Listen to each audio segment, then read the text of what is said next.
아마 교회에 다니는 분이라고 한다면은 이 오병이어의 기적에 대한 이야기는 참 많이 들으셨을 겁니다. 특히 어린아이들이 가장 좋아하는, 또 되게 재밌어하는 이야기 중 하나가 이 오병이어의 기적 이야기 같습니다. 또 마태, 마가, 누가, 요한 이 사복음서에서 유일하게 기록되어 있는 예수님의 기적, 이 복음서 안에 그대로 담겨 있는 그 기적이 오병이어이기도 하고, 또 가장 많은 사람들이 봤던 기적도 이 오병이어의 기적인 것 같습니다. 왜냐하면 남자만 5천 명이었다고 한다면은 적어도 2만 명 정도가, 여자와 아이들까지 합치면은 적어도 2만 명 정도의 사람들이 이 기적을 체험한 것입니다. 그래서 어떤 면으로 봤을 때는 이 오병이어의 기적이 참 놀라운 기적이고 참 저희가 늘 생각해 봐야 되는 기적인 것 같습니다. 근데 이 오병이어의 기적이 놀라운 이유는 단순히 그 스케일에만 있는 것이 아니라 그 안에 담겨 있는 그 의미 또한 참 놀라운 것 같습니다. 저희가 마가복음 말씀을 계속 묵상하고 있는데, 이 마가복음 6장에서 사실 예수님의 사역에 변화가 오게 됩니다. 1장에서 5장까지는 계속해서 예수님께서 제자를 부르신 다음에 예수님께서 직접 사역하는 것을 제자들이 봤다고 한다면은, 이제 6장부터는 사실 예수님께서 12제자, 저희가 사도라고도 부르고, 그 사람들을 세워서 예수님의 사역에 동참을 시키십니다. 그래서 마가복음 6장 전반부에는 예수님께서 그 12제자를 이 선교여행을 보내십니다. 그래서 예수님의 권능을 입히고 또 예수님의 명령에 따라서 그들이 순종하면서 복음을 전했을 때 복음이 퍼지는 것뿐만 아니라 그들 안에 병자를 일으키고 또 귀신을 쫓아내는 놀라운 역사들이 일어나게 됩니다. 그러고 나서 오늘 본문에 그 제자들이 다시 복귀를 하게 됩니다. 그 이야기가 이제 30절부터 펼쳐지게 되어 있습니다. 그래서 30절에 보니까 사도들이 예수께 모여 자기들이 행한 것과 가르친 것을 낱낱이 고하니, 이제 전도여행에서 돌아오게 된 것입니다. 저희가 할 때는 선교 보고 이렇게 생각하시면 될 것 같습니다. 자신들이 이 여행 중에 받은 은혜도 너무나 많고 또 겪은 것도 너무나 많기 때문에 서로 이게 나누고 싶은데, 근데 한 가지 문제점이 31절에 보니까 여전히 오고 가는 사람이 너무나 많은 것입니다. 많은 사람들이 예수님을 보길 원하고 또 예수님과 만남을 가지면서 치유받기 원하고 또 예수님의 말씀을 듣기 원해서 예수님이 너무나 바쁜 것입니다. 그래서 31절에 보니까 예수님께서 이렇게 이르십니다. 이르시되 너희는 따로 한적한 곳에 가서 잠깐 쉬어라 하시니, 이는 오고 가는 사람이 많아 음식 먹을 겨를도 없음이라. 이것은 단순히 예수님만 음식 먹을 겨를이 없었던 것이 아니라 영어 성경을 보면은 they, 복수로 되어 있습니다. 그들이 음식을 먹을 겨를이 없었다. 그러니까 예수님뿐만 아니라 이 선교여행을 갔다 온 이 제자들도 사실 예수님께서 일하시니까 어떻게 가만히 있을 수 있겠습니까? 동참을 했겠죠. 그래서 열심히 예수님 옆에서 사역을 하다가, 근데 이러다가는 우리가 밥도 못 먹겠다 해서 예수님께서 제자들에게 지금 잠깐 우리가 가서 쉬자라고 말씀하십니다. 사실 현대사회에 살고 있는 저희는 이 쉼이라고 하면은 보통 두 가지의 시선으로 바라보게 됩니다. 첫 번째 시선은 쉼 자체가 나쁘다라고 생각하는 분들이 있습니다. 쉬는 것은 연약한 것이고 정말 성공하기 위해서는 우리가 죽어라 일해야 되고 끊임없이 노력해야 된다. 물론 우리가 6일 동안 열심히 일해야 되는 것, 우리에게 맡겨진 것들을 잘 감당하는 것, 우리가 직장에서나 가정에서나 하나님께서 나에게 맡겨주신 것을 열심히 감당하는 것은 굉장히 중요합니다. 근데 오늘 본문에서도 그렇고 앞서 예수님께서 자신이 안식일의 주인이라고 말씀하셨을 때도 그렇고, 우리가 중요하게 기억해야 되는 것은 잘 열심히 일하는 것만큼이나 중요한 것이 그리스도 안에서 쉬는 것입니다. 아멘이 없군요. 너무 열심히 사시다 보니까 사실 이 쉼을 잊고 살 때가 많은데, 하나님께서는 이 쉼 자체가 하나님을 위해서가 아니라 우리를 위해서 주셨다고 그렇게 말씀하셨습니다. 그래서 마가복음 2장에서 보니까 쉼이라고 하는 것은, 이 안식이라고 하는 것은 사람을 위해 존재하는 것이다. 왜요? 저희에게는 이 에너지와 우리가 할 수 있는 그 능력이 제한이 되어 있습니다. 하나님께서는 끊임없이 일하시는 분이시지만은 우리는 하나님을 닮아가고 싶은 존재이지만 하나님이 될 수 없는 존재들입니다. 그래서 어떻게 보면 우리에게는 쉼이 필요한 것이고 잠도 필요한 것입니다. 근데 여기서 또 반대로 현대 사회 사람들이 그래서 쉼이 정말 중요하다 해서 정말 많이 쉬는 경우가 있습니다. 사실 안식일의 개념에는 6일 동안 열심히 일하자라는 게 있는데, 그것을 배제한 채 시도 때도 없이 무조건 쉬어야 된다. 하나님은 나에게 쉼을 주시는 분. 사실 그것도 어떻게 보면 굉장히 위험한 생각인 것 같습니다. 왜냐하면 하나님은 일하시는 분이시기 때문에. 그리고 이 창세기 2장을 보면은 타락 이전에도 이 일이라는 것은 존재했습니다. 이 일을 할 수 있다는 것은 사실 큰 축복입니다. 사실 이 몸이 연약하고 아픈 자들이 정말 힘들어하는 것은 이 병상에 누워 있으면서 아무것도 할 수 없다라는 것, 너무나 자신이 무능력하게 여겨지고 귀하지 않은 존재로 여겨지게 되는데, 내가 무언가를 할 수 있고 나의 일을 통해서 뭔가 생산이 된다는 것은 큰 축복인 것 같습니다. 그래서 예수님의 사역을 보면 이 열심히 일하는 것과 또 쉼에 기가 막힌 밸런스가 있는 것을 볼 수가 있습니다. 그래서 지금 예수님께서는 정말 힘들게 열심히 사역하고 온 이 제자들에게 정말 필요한 안식을 주는데, 근데 여기서 한 가지 생각해 볼 것은, 이 안식한 장소가 어디 휴양지로 간 것이 아니라 이들은 아무것도 없는 광야로 안식하러 갔습니다. 영어 성경을 보면은 이 한적한 곳을 desolate place라고 되어 있습니다. 그냥 사람이 없는 것 정도가 아니라 아무것도 없는 곳, 정말 할 게 없는 곳, 그 곳에 가서 이들이 지금 쉼을 누리고 있는데, 이게 어떻게 우리는 쉼이 될 수가 있겠는가 생각해 볼 수가 있는데, 그곳이 쉼이 될 수 있는 이유는 그곳에 그리스도가 있기 때문에 그렇습니다. 잘 쉰다라고 하는 것은 물론 내가 육체적으로 잘 먹고 잘 자고 이렇게 회복하는 것도 중요하지만, 가장 중요한 것은 우리가 영적으로 회복하는 건 줄 믿습니다. 우리가 하나님과 교제하는 가운데, 예배하는 가운데 그게 일이 되는 것이 아니라 쉼이 될 수 있기를 간절히 소망합니다. 그것이 우리의 영혼을 새롭게 하고 우리의 정말 궁핍한 마음을 채워주고, 그래서 그 쉼을 통해서, 예수님과 교제함을 통해서, 정말 그 예수님과 집중된 시간을 통해서 말씀과 기도 가운데서 우리의 영혼이 새롭게 되어서 더욱더 힘내서 우리가 사역할 수 있기를 간절히 소망합니다. 보통 이 노래를 잘 부르려면은 잘 숨을 쉴 수 있어야 된다고 합니다. 쉼표가 어디에 있는지, 저는 이제 찬송가 부르는 걸 좋아하는데, 찬송가가 부르기 어려운 것 중 하나가 어디서 쉬어야 되는지 잘 모르겠습니다. 그래서 몇 번이고 연습을 하다 보면 여기서 쉬면 되겠구나. 왜냐하면 그 쉴 때 그냥 내가 힘들어서 가만히 있는 것이 아니라 새로운 숨을 내가 쉬게 되는 것입니다. 새로운 숨을 들이쉬었을 때 그 숨을 가지고 우리는 노래를 할 수가 있는 것인데, 동일하게 사실 이 일과 안식이라고 하는 것은 놀랍게 둘이 같이 가는 것입니다. 우리가 열심히 일하기 위해서는 정말 그리스도 안에서 잘 쉬어야 되는 것이고, 근데 그리스도 안에서 잘 쉬는 것은 우리가 사실 하나님의 일을 더 감당할 수 있기 위해서 그게 쉬는 것입니다. 그리고 잘 쉴 때 더 하나님의 일을 잘 감당할 수 있는 것입니다. 그래서 오늘 하루도 그리스도 안에서 참된 쉼을 누리면서 또 그리스도를 위해서 열심히 일할 수 있는 저와 여러분 될 수 있기를 간절히 소망합니다. 근데 문제는 예수님과 제자들이 이렇게 쉬려고 잠깐, 많이 쉬는 것도 아니고 잠깐 쉬려고 이렇게 배에 타셨는데, 그 모습을 보고 33절에 보니까 많은 사람들이 그인 줄 알고 모든 고을로부터 도보로 그곳에 달려와 그들보다 먼저 갔더라. 사람 없는 곳에 갔는데 가보니까 사람이 넘쳐나는 것입니다. 얼마나 황당하겠습니까? 아마 제자들은 그만 좀 해라 생각했을 것입니다. 나 좀 쉬자. 우리가 밥도 못 먹고 이러고 있는데 이쯤 하면 되지 않았겠냐. 근데 예수님의 반응은 너무나 다릅니다.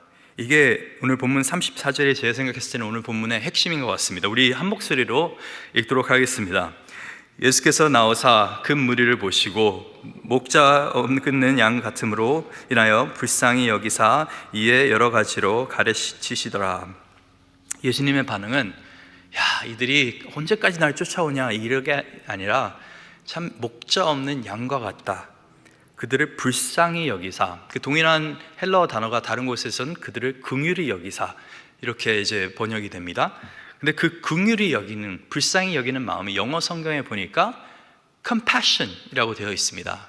compassion, 그게 라틴어에서 오는 것인데, come이 라틴어에서는 이 함께라는 뜻입니다. 그리고 passion은 고통이라는 뜻이 있습니다. 그래서 compassion의 뜻이 뭐냐면 함께 고통을 동참하는 것입니다. 함께 고통을 느끼는 것입니다. 저 사람이 그냥 불쌍하다 정도가 아니라, 저 사람의 힘듦을 내가 보는 것 정도가 아니라, 저 사람이 힘들어하고 어려워하는 그 모습이 내 마음의 짐이 되는 것입니다. 그리고 그 사람의 고통 안에 내가 들어가는 것입니다. 사실 우리가 길을 가다가 아니면 운전하다가 이 홈리스 분들을 만날 때가 있습니다. 그런 홈리스 분들에게 우리가 뭐 음식도 사다 줄 수 있고, 그리고 또 이렇게 어떤 때는 재정적으로 후원도 할 수가 있습니다. 근데 그렇게 우리가 도움은 줄 수 있지만은 많은 경우 그렇게 도움을 주고 저희는 어떻게 합니까? 떠납니다. 왜냐하면은 우리가 그들과 너무나 오래 있으면은 사실 우리의 마음이 어렵고 무거워집니다. 내가 누리고 있는 것들이 이게 이렇게 해도 되는 게 맞나? 우리는 많은 경우 그 compassion, 긍휼히 여기는 것을 어려워하는 그 이유가 다른 사람의 고통을 내가 짊어지는 것이기 때문에 그렇습니다. 근데 우리 주님은 그것을 두려워하지 아니하시고 불쌍히 이 영혼들을 여기셨습니다. 목자 없는 양 같은 이 무리에게 목자가 친히 되어 주셨습니다. 그래서 사실 이 예수님의 이 사역의 바탕에는 뭐가 있냐면은 영혼을 긍휼히 여기는, 불쌍히 여기는 그 마음이 밑바탕이 된다는 것이 오늘 본문의 핵심인 것입니다. 이 배경에서 이제 나머지 이야기가 펼쳐지게 되는데, 이렇게 날이 저물 때까지 예수님께서 그래서 말씀을 가르치십니다. 이 영적인 양식을 먹여주시는 것이죠. 근데 해가 저물었는데 아직까지 무리가 많고, 근데 이 무리가 밥을 먹지 못한 것입니다. 그래서 오늘 본문 35절과 36절에 이렇게 기록이 되어 있습니다. 때가 저물어 가매 제자들이 예수께 나와 여짜오되 이 곳은 빈들이요 날도 저물어 가니 무리를 보내어 두루 총과 마을로 가서 무엇을 사 먹게 하옵소서. 예수님께서는 이 큰 무리를 보시고 목자 없는 양 같아 보이는데, 이 제자들에게는 아직까지 이 큰 무리가 짐인 것입니다. 내가 얘네를 어떻게 해야 되지? 이 많은 사람들을 어떻게 먹여야 되지? 고민인 것입니다.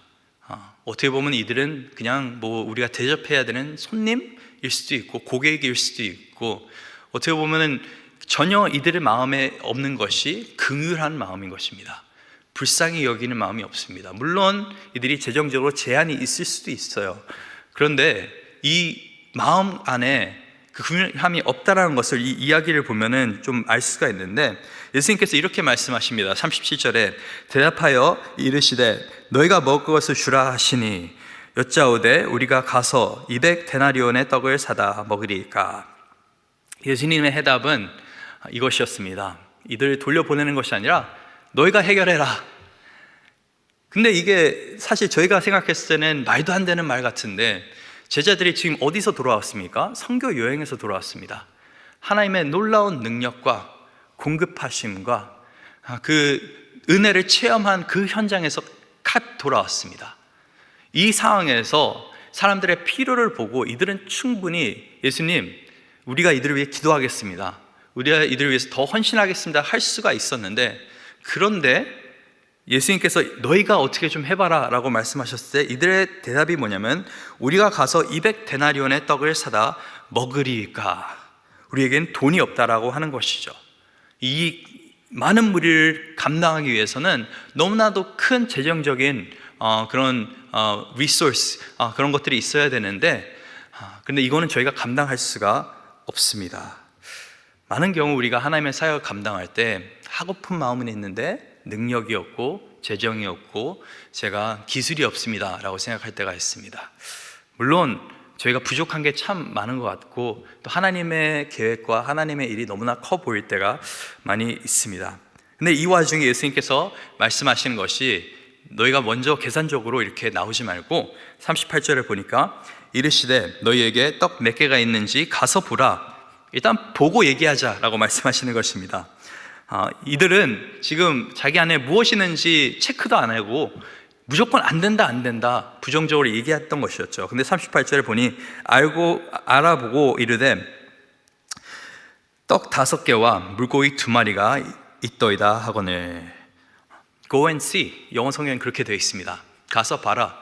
너희 안에 무엇이 있는지. 근데 이들이 갖고 돌아온 것이 이 보리떡 5개와 또 자그마한 물고기 2마리. 저희가 다른 복음서를 보니까 이것이 자기네가 갖고 있던 것이 아니라 한 아이의 어떤 양식이었습니다. 여기서 우리는 이 제자들 마음 안에 컴패션이 없었다라는 것을 알 수가 있습니다. 왜냐하면 이 제자들이 왜 예수님과 함께 떠났습니까? 배를 타고 밥을 먹지 못해서. 그 말은 뭐냐면은 아무것도 없는 desolate place, 한적한 곳에 갔을 때 밥을 먹기 위해서 쉬기 위해서 갔다고 한다면 이들에게 무엇이 있었겠습니까? 아마도 양식이 있었을 것입니다. 쉬기 위해서, 또 특히 성경의 말씀을 보니까 이들이 밥을 먹을 수 있게 하기 위해서 그렇게 한적한 곳에 갔는데 제자들은 우리는 나눠줄 게 없다라고 하는 것입니다. 아마 이들이 생각했던 것은 예수님, 우리 먹을 것밖에 없습니다. 이 많은 사람들에게 우린 줄 게 없습니다.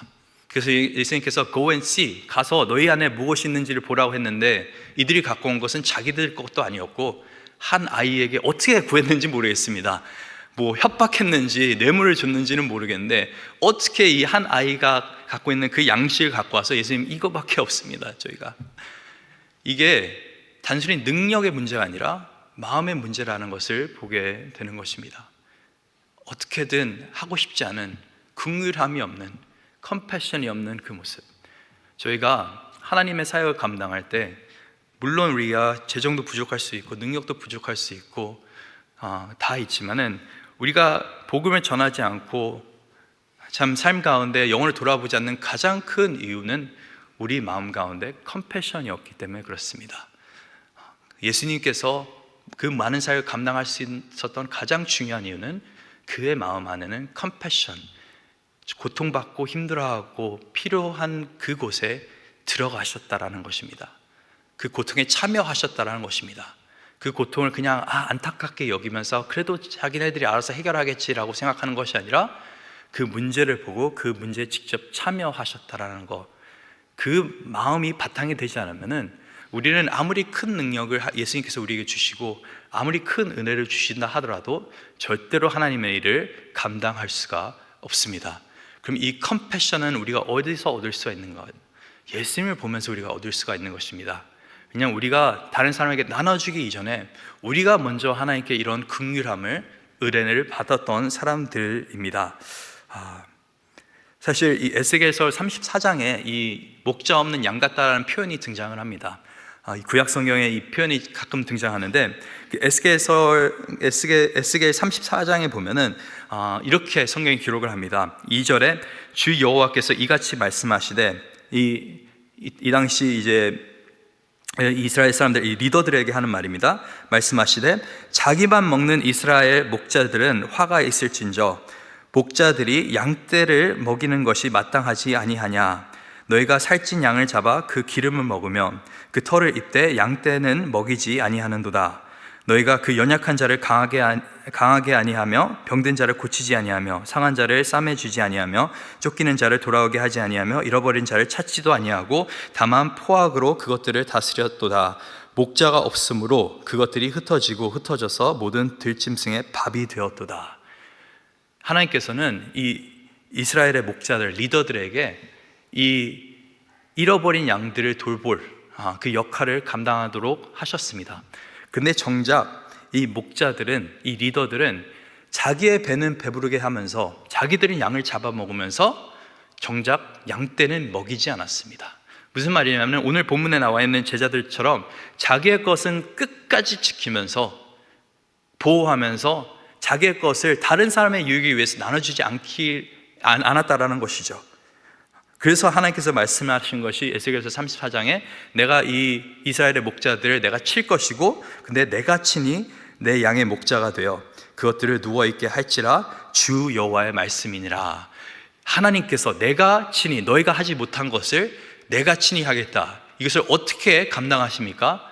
우리의 참된 목자, 유일한 목자 예수 그리스도를 보내주시는 것입니다.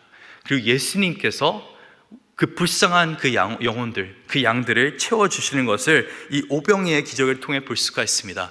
예수님께서는 이제 오늘 본문에 다시 돌아와서 41절에 보니까 그 사람들이 갖고 온 그걸 보고 이제 하늘 우러러 축사를 하시고 떡을 떼어 제자들에게 주어 사람들에게 나누어 주게 하시고 또 물고기 2마리도 모든 사람에게 나눠 주심에 42절에 다 배불리 먹고 남은 떡 조각과 물고기를 12바구니에 차게 거두었으며 떡을 먹은 남자는 5,000명이었더라.